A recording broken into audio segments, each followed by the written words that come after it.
The Gospel according to John. A man named Lazarus, who lived in Bethany, was ill. Bethany was the town where Mary and her sister Martha lived. This Mary was the one who poured the perfume on the Lord's feet and wiped them with her hair. It was her brother Lazarus who was ill. The sisters sent Jesus a message, "Lord, your dear friend is ill." When Jesus heard it, he said, "The final result of this illness will not be the death of Lazarus. This has happened in order to bring glory to God, and it will be the means by which the Son of God will receive glory." Jesus loved Martha and her sister and Lazarus. Yet, when he received the news that Lazarus was ill, he stayed where he was for 2 more days. Then he said to the disciples, "Let us go back to Judea." "Teacher," the disciples answered, "just a short time ago the people there wanted to stone you, and are you planning to go back?" Jesus said, "A day has 12 hours, hasn't it? So, whoever walks in broad daylight does not stumble, for they see the light of this world. But if they walk during the night, they stumble because they have no light." Jesus said this and then added, "Our friend Lazarus has fallen asleep, but I will go and wake him up." The disciples answered, "If he is asleep, Lord, he will get well." Jesus meant that Lazarus had died, but they thought he meant natural sleep. So Jesus told them plainly, "Lazarus is dead. But for your sake, I am glad that I was not with him, so that you will believe. Let us go to him." Thomas, called the twin, said to his fellow disciples, "Let us all go with the teacher, so that we may die with him." When Jesus arrived, he found that Lazarus had been buried 4 days before.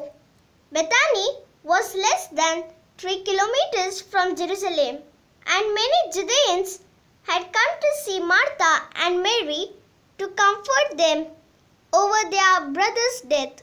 When Martha heard that Jesus was coming, she went out to meet him, but Mary stayed in the house.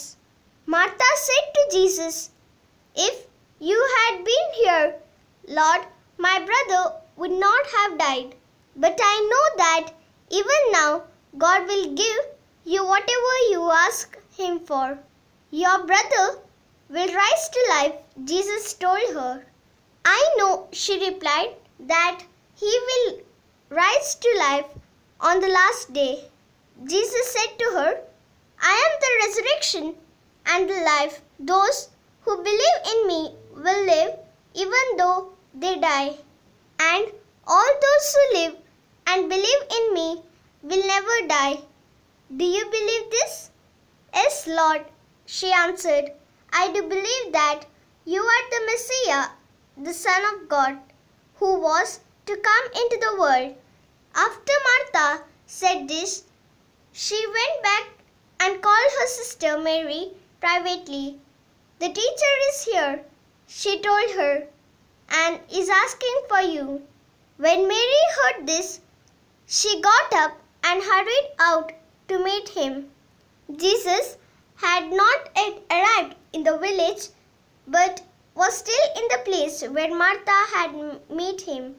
The people who were in the house with Mary, comforting her, followed her when they saw her get up and hurry out. They thought that she was going to the grave to weep there. Mary arrived where Jesus was, and as soon as she saw him, she fell at his feet. "Lord," she said, If you had been here, my brother would not have died." Jesus saw her weeping, and he saw how the people who were with her were weeping also. His heart was touched, and he was deeply moved. "Where have you buried him?" he asked them. "Come and see, Lord," they answered. Jesus wept. "See how much he loved him," the people said. But some of them said, "He gave sight to the blind man, didn't he? Could he not have kept Lazarus from dying?" Deeply moved once more, Jesus went to the top, which was a cave with a stone placed at the entrance. "Take the stone away," Jesus ordered. Martha, the dead man's sister, answered, "There will be a bad smell, Lord. He has been buried 4 days." Jesus said to her, "Didn't I tell you that you would see God's glory if you believed?" They took the stone away. Jesus looked up and said, "I thank you, Father, that you listen to me. I know that you always listen to me, but I say this for the sake of the people here, so that they will believe that you sent me." After he had said this, he called out in a loud voice, "Lazarus, come out." He came out, his hands and feet wrapped in grave clothes, and with a cloth around his face. "Untie him," Jesus told them, "and let him go." Many of the people who had come to visit Mary saw what Jesus did, and they believed in him. The Gospel of the Lord. Praise to you, Lord Jesus Christ.